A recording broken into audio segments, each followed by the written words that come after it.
Hello tout le monde, j'espère que vous allez bien malgré cette chaleur. En ce moment, c'est la canicule en France pour ceux qui écouteraient le podcast plus tard.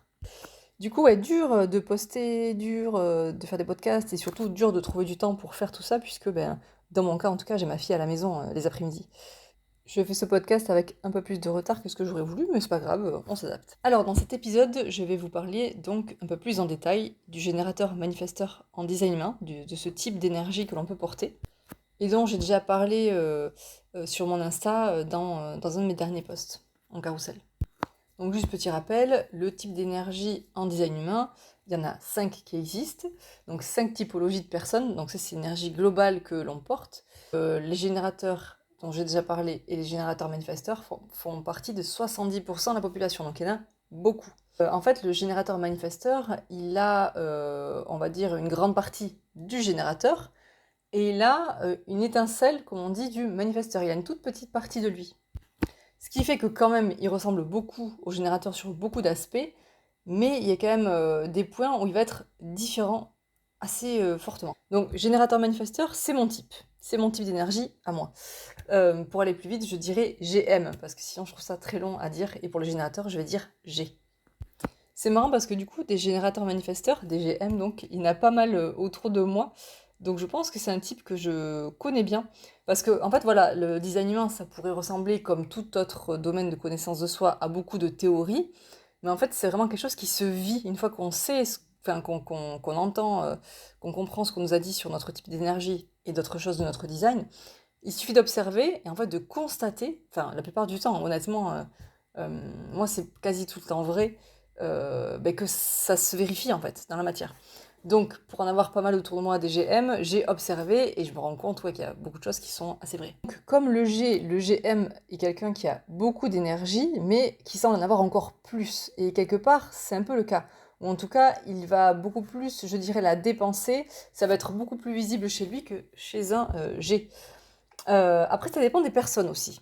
Si on est plus intérieur, plus, je dirais, introverti, ou plus extérieur, plus extraverti. Ça, c'est mon observation, en fait, parce que moi, je suis GM, on va dire avec un aspect renforcé, je détaillerai ça plus tard. Ce qui fait que normalement, je suis censée être très speed, très agitée, je dirais. Alors quand on connaît de près, ça se voit, mais comme je suis assez intérieure, assez, comment on dit, introvertie quand même, j'ai des moments où je suis assez posée, où je suis assez calme. Et enfin voilà, on pourrait avoir du mal à croire que je suis quelqu'un de speed et d'agité. Mais à l'intérieur, c'est le cas. Même quand je parle un peu vite, et que d'autres GM ça va davantage se voir, et je pense que ceux-là, ce sont les extravertis. Parce qu'ils sont plus à l'extérieur, ils sont plus visibles en fait. Donc on voit chez eux qu'ils sont plus agités. Et comme je le disais un peu juste avant, il va y avoir un autre aspect dans le design humain qui va venir renforcer ce côté GM selon les GM. Certains l'auront, certains l'auront pas. Et ceux qui l'auront, ce seront ceux les plus... ouais, ceux qui ont du mal à rester sans rien faire. Parce que même s'ils sont assis, ils sont forcément en train de faire quelque chose. C'est très dur pour eux de rester, voilà, on va dire, je sais pas moi, à regarder dans le vide, comme ça, rester assis longtemps. C'est assez dur, ouais. C'est plutôt même très dur. Je, je plaide coupable. Voilà, il est toujours en train de se passer quelque chose en eux d'assez agité, je dirais. Et donc, du coup, ça peut, comme je dis dans le carrousel, ça peut se vérifier chez les enfants. Les fameux TDAH, bon, on en voit partout, on en voit pleuvoir de partout aujourd'hui. Avéré, pas avéré, voilà, je ne vais pas rentrer dans ce débat. Mais sur le design, on peut le voir. Ou en tout cas, je dirais même mieux que ça.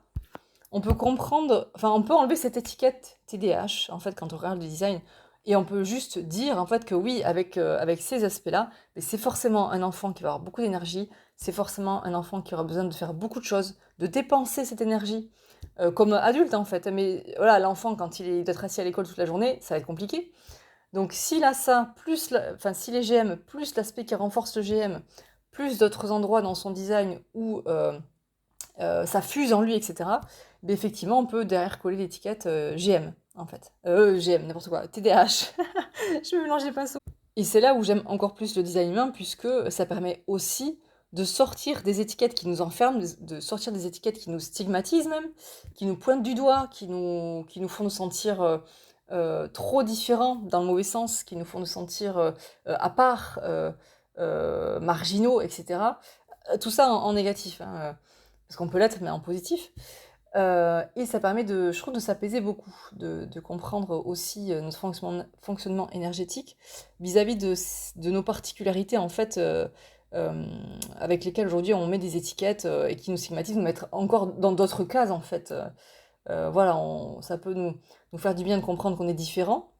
Avec, voilà, quand on va dire oui, tu es TDA, TDAH, tu as de l'autisme, ceci, cela, ça peut nous faire du bien, mais je trouve que ça nous met encore dans d'autres cases qui nous différencient, dans le mauvais sens, encore plus des autres. Et voilà, je ne sais pas si au fond on se sent vraiment bien de savoir ça.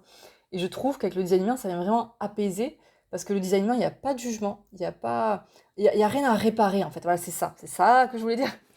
Avec le design humain, il n'y a rien à réparer de ce que l'on est, en fait. Alors, ça ne veut pas dire que le design humain dit que des belles choses de nous. C'est pas ça que je veux dire. C'est juste que ça nous dit, voilà, dans ton énergie, tu as ça, tu as ça, tu as ça. Et alors oui, avec cet aspect, des fois, ça peut te jouer des tours et tu peux en arriver là. Mais clairement, c'est normal que tu sois comme ça. Voilà, c'est normal que tu sois comme tu es, en fait. C'est ça. Donc, un enfant qui est TDAH, peut-être il est GM avec l'aspect qui renforce, et donc bah, c'est normal qu'il puisse pas rester assis en classe en fait. C'est normal, c'est pas bizarre, il devrait pas être autrement. C'est le système qui vient de tous nous lisser en fait, si j'ose dire. Voilà. Donc ça, je trouvais très important de le dire. Donc voilà, après, une fois arrivé à l'âge adulte, il y a toujours ce côté qui peut sembler hyperactif. Alors comme je disais, pour les extravertis, ça va se voir, c'est des gens qui peut-être qui vont faire beaucoup de sport, qui vont mener plusieurs projets de front, plusieurs activités en même temps, c'est-à-dire, je sais pas, j'ai une bêtise, tel jour ils ont guitare, 2 jours après ils vont faire du paddle, 3 jours après c'est le yoga, enfin voilà, il y a beaucoup d'activités en eux. Ça, c'est les extravertis, ça va se voir à l'extérieur. Et pour les introvertis, ça va être beaucoup plus cérébral, beaucoup plus chez eux, beaucoup plus intériorisé en fait. Mais ça va fuser pareil. Ils vont faire plusieurs choses en même temps. C'est plus fort c'est plus fort que soi en fait. Vraiment. On peut pas, enfin, pour le vivre, on peut pas faire une seule chose à la fois. En fait, c'est ennuyant. Et puis le cerveau en demande plus en fait. Voilà. Donc, il y a ce besoin, voilà, il y a ce côté, ce besoin un peu agité, voire beaucoup, et besoin de faire plein de choses en fait dans sa vie. Plein de choses. En fait, une fois qu'on pense à quelque chose, qu'on a la sensation de vouloir quelque chose, on veut y aller de suite. Il y a un côté très impatient comme ça, où on va passer vraiment de la pensée à l'action. Ce qui peut, pour les GM, leur jouer des tours. Euh, C'est-à-dire on va moins s'écouter notre corps et on va davantage écouter la pensée, l'envie, le vouloir. Je veux, j'y vais, quoi, en fait. Sauf qu'on oublie de ressentir dans le corps, est-ce que c'est vraiment ce dont j'ai besoin? Est-ce que vraiment je vais aimer ce que je vais aller chercher? Ouais, c'est juste une envie du mental en fait. Ça peut, voilà, on peut faire un court-circuit et oublier de vraiment se questionner au fond de nous et juste, voilà, désir, j'y vais. Donc ça peut être plus difficile pour le GM de réapprendre à écouter son corps. Donc encore une fois, c'est une des choses qu'enseigne le design humain. Et je pense que je vais faire un podcast exprès là-dessus.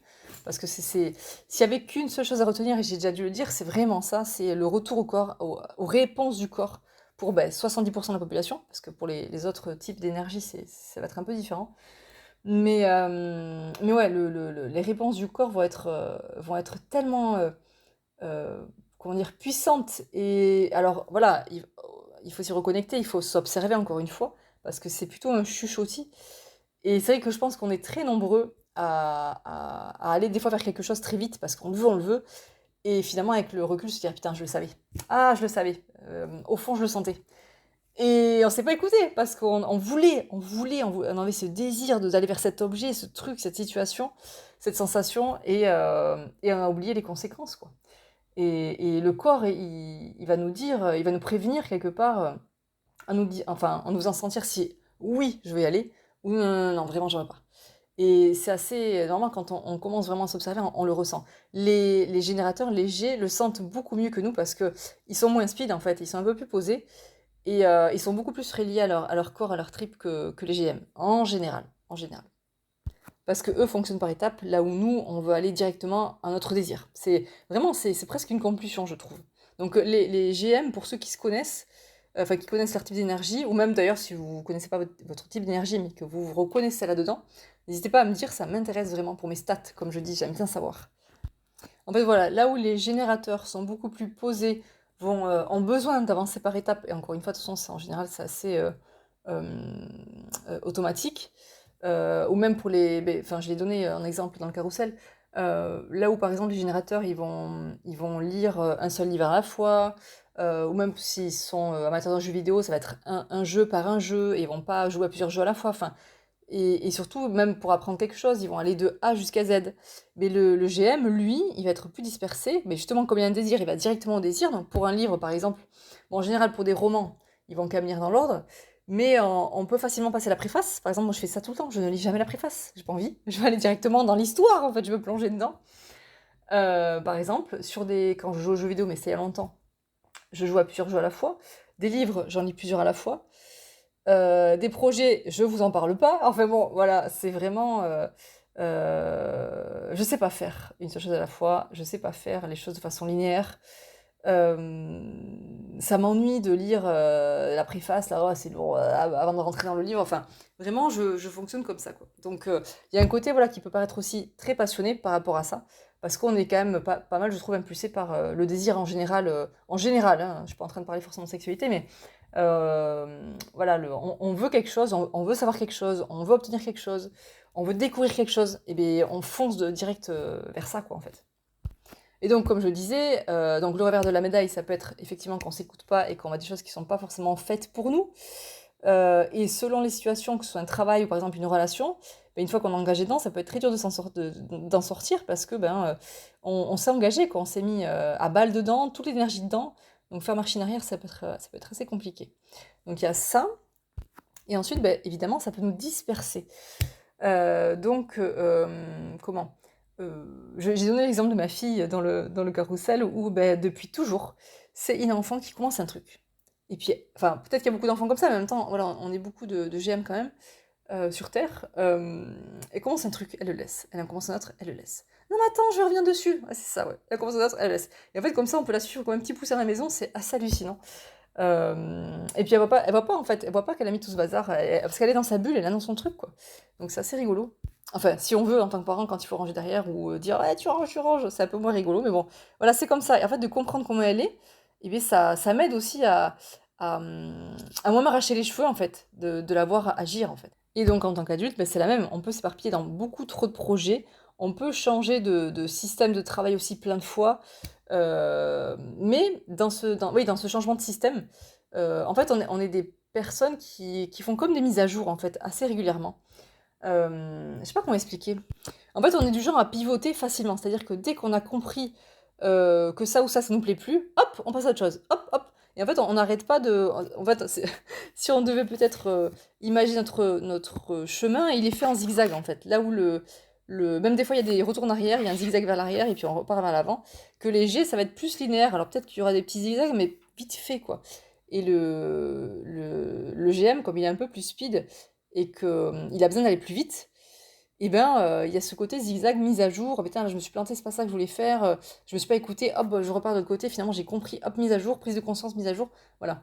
Ça peut aller très vite. Et c'est vrai que ça peut désarçonner l'entourage. Donc en théorie, c'est vrai. Et en pratique, je l'ai vu aussi. C'est-à-dire que quand je vois pas certains amis depuis un moment, et que la dernière fois qu'ils m'ont vu, ben, j'étais à telle je sais pas, situation de ma vie, et que là, je les revois et j'ai comment changé de point de vue, ça peut arriver, et du coup, je passe à l'action parce qu'en fait, voilà, dès qu'il y a une prise de conscience, bim, il y a action. Encore une fois, pensée, action. Très souvent. Pas tout le temps, hein, parce qu'on n'est pas là, enfin, on dort aussi, mais voilà. Et du coup, ça peut, voilà, si la personne nous revoit quelques temps plus tard et qu'on a complètement changé de point de vue et donc on est passé à l'action par rapport à ce changement de point de vue, donc notre situation a complètement changé, la personne peut dire waouh, mais enfin, tu vas super vite, c'est fou, la dernière fois t'en étais pas là et tout. Ben, en fait, je fais pas exprès. En fait, c'est comme ça que ça se passe, quoi. Voilà. Et je pense que peut-être que là, enfin, j'en sais rien, peut-être que vous comprenez mieux ma façon de fonctionner. Parce que, ben, en plus, en faisant ce podcast, je me sens hyper passionnée, là. Je suis à fond dans mon truc parce que ben, j'allais dire, je parle de moi. C'est pas ça que je veux dire. Mais c'est facile de parler de ce type-là, puisque c'est moi et que je le vis et que je le comprends et que j'en ai beaucoup autour de moi, des GM, donc notamment ma fille, au quotidien. Donc je comprends vraiment ce que c'est, quoi. Voilà, c'est aussi pour ça que je pense que je parle de façon speed, c'est ce qui me rend passionnée dans la vie aussi, et que bah, j'ai un chemin de vie pas linéaire du tout. Après, bon, il y a d'autres aspects qui peuvent rendre ça comme ça, mais les changements de boulot, Et puis il y a un côté aussi, comme on est mu par nos désirs, on va on est peut-être un petit peu plus rebelle, je dirais. On va un peu moins s'écouter des dictates. En fait, c'est parce on sait pas le faire, en fait. Nos désirs sont parfois plus importants. Donc, il y a ça aussi. Je sais pas si vous vous reconnaissez là-dedans. Donc oui, pour revenir, vous voyez, je fais des allers-retours.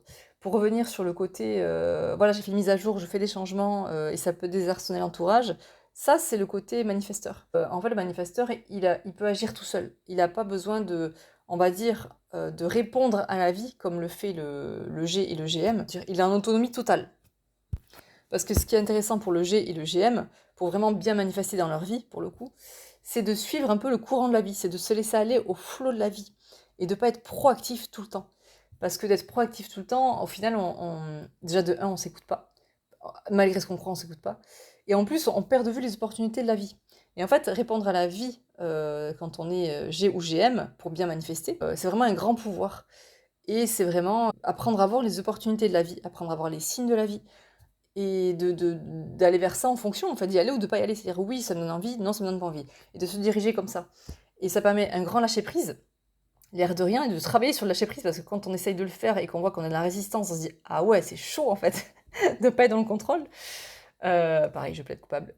Ça, et ça permet de moins se tromper aussi. Ça permet d'avancer dans la bonne direction pour nous beaucoup plus facilement, en fait. Peut-être un peu moins vite, mais en fait, peut-être bien que si, parce que quand on s'écoute, je pense que finalement, les raccourcis se créent d'eux-mêmes et on fait plus des grosses erreurs sur les côtés, quoi. Après, ça arrive, hein, je veux dire, voilà, le design humain, il n'est pas là pour nous rendre parfait, pas du tout. Il est justement fait pour apprendre à aimer ce qui pourrait passer pour des imperfections. Et donc, ben, sur le pro et sur les relations, il va y avoir la même chose, c'est-à-dire que c'est encore une fois, c'est apprendre à s'écouter. Est-ce que c'est plutôt oui pour nous? Est-ce que c'est non? Est-ce que le corps recule? Est-ce que le corps veut y aller? Pour le GM d'ailleurs, c'est comme il est moins connecté au corps, ça va plus se manifester dans sa parole ou dans des sons qu'il va faire avec sa bouche, l'air de rien, par exemple, nos fameux ouais ça, ou alors ça fait non, ça fait oui, ça fait non, enfin à peu près, hein. Et c'est vrai que ça c'est pareil sur les enfants. C'est incroyable comme ça se voit et comment, pareil, on les conditionne de fou en fait sur leur instinct naturel. Pareil, je l'ai expérimenté avec ma fille, et même sur moi, parce que donc elle aussi, on est toutes les deux GM renforcées, on va dire. Et donc je pense que ça nous donne un côté, comme on a dit, encore plus speed, donc encore un peu plus déconnecté du corps. Mais n'empêche que si on laisse faire le corps, ben, sur un enfant, puisqu'il n'est pas totalement conditionné encore, et bien le corps parle. Et donc par exemple, ma fille, quand je lui dis, bon, ce matin, qu'est-ce que tu veux déjeuner? Ça te dit de la pastèque, par exemple en ce moment, parce qu'il fait chaud. Elle me fait, Et alors que là, peut-être, en tant que parent, on pourrait dire, tu veux pas dire oui s'il te plaît, parce que là, moi je comprends pas, et puis c'est pas poli, et puis blablabla. Alors que ben, son corps a répondu en fait. Il a fait, Elle sait en fait. Son corps sait, répond pour elle en fait. Je sais pas si vous voyez ce que je veux dire. Et après, ça peut bien sûr se manifester autrement. Ça peut vraiment être un grand oui ou non. Ça peut aussi se manifester comme ça. Mais c'est plus dans la parole, dans les sons. Que le G, il peut ressentir davantage dans le corps. Mais c'est vrai que pour l'avoir vécu aussi, j'ai su, enfin, comment dire, mon corps a su ressentir des non très forts vis-à-vis des situations vraiment mais où je voulais que la situation s'en aille des kilomètres de moi. Enfin, c'était viscéral, quoi. De toute façon, la réponse du corps, elle vient des tripes, en fait, hein, pour le G et le GM. Et que j'ai pas écouté, et que j'ai bien regretté. Donc, vraiment, voilà, tout ça, c'est vraiment un système, je trouve, intéressant à observer en soi, à comprendre, à appréhender, parce que ça nous sauve la vie à tellement de moments, en fait. Un truc de malade. Voilà, en gros, en fait, voilà, j'ai étiré des choses que je voulais dire dans le carrousel, mais qui auraient été beaucoup trop longs, je trouve. Donc, ben, vous me direz si vous reconnaissez dans cette description du GM, si vous avez des questions aussi là-dessus, parce qu'il y a beaucoup de choses à dire, hein, sur les types. Ah oui, j'ai pas parlé, tiens, du sommeil, mais c'est un peu comme le G, il a besoin de dépenser son énergie avant de se coucher. C'est-à-dire que ben, pour les enfants, encore une fois, j'en parle parce que c'est tellement important, et peut-être que vous, en tant qu'enfant, enfin, quand vous étiez enfant, vous pourrez vous reconnaître sur tout ce dont je parle là. C'est des enfants qui ont du mal à aller se coucher, qui vont courir, faire du sport, danser juste avant d'aller se coucher. Tu vas dire, non, mais n'importe quoi, mais ça suffit, calme-toi. Et en fait, c'est parce que ça veut dire que l'énergie tout n'est pas sorti. Et souvent, ben, si vous forcez les enfants comme ça, encore agités à aller au lit, peut-être qu'ils s'endorment pas tout de suite. Après, évidemment, il peut y avoir l'effet inverse où ils font tourner leur dynamo là d'énergie et du coup, ils continuent à le dépenser et arrivé au lit, ils sont encore nerveux. Mais franchement, avec ma fille, ça se vérifie pas trop parce que maintenant je la laisse un peu plus, danser avant d'aller au lit, ce genre de trucs et en fait, bah, elle va au lit, elle dort. Voilà, c'est réglé quoi. Même là avec les grosses chaleurs, elle bataille pas trop quoi. Ma fille a 11 ans, hein, pour info. Donc ouais, pour les adultes, ça peut être, par exemple, avant de dormir, mettre la télé, lire un livre, et ça peut même être faire l'amour. Et c'est vrai que, je dirais pour conclusion, le GM, il peut se sentir en décalage avec un peu le reste du monde. Enfin, s'il connaît pas d'autres GM qui s'écoutent, si j'ose dire. Parce que c'est aussi apprendre à s'écouter, je trouve, j'allais dire en tant que GM, mais tous les types, enfin, toutes les personnes, c'est le but aussi de la vie, c'est apprendre à s'écouter un peu plus, je crois. Là où la société nous dit de moins s'écouter parce qu'il faut travailler, parce qu'il faut pas ressentir la douleur, parce que ceci, parce que cela, il faut produire, il faut vivre, il faut expérimenter à fond. Ouais, mais il y a aussi le rythme du corps, le rythme de nos réelles envies, de notre réel fonctionnement en fait, tout simplement. Donc ouais, il peut se sentir en décalage et culpabiliser de paraître désordonné parce que il va aller, par exemple, voilà, il peut passer une préface de livre, il peut apprendre ses cours dans le désordre, voilà, commencer les trucs par la fin, par le plus dur, alors que il devrait commencer par le début, par le plus facile, ce genre de trucs. Alors donc voilà, c'est vraiment les GM déculpabiliser de vos différences sur tous les niveaux, et d'ailleurs tous les types d'énergie, déculpabiliser de vos différences sur tous les niveaux. Voilà, mais c'est le mot de la fin, je crois. Et bien je pense que le prochain épisode, ce sera le projecteur. Donc la suite au prochain épisode.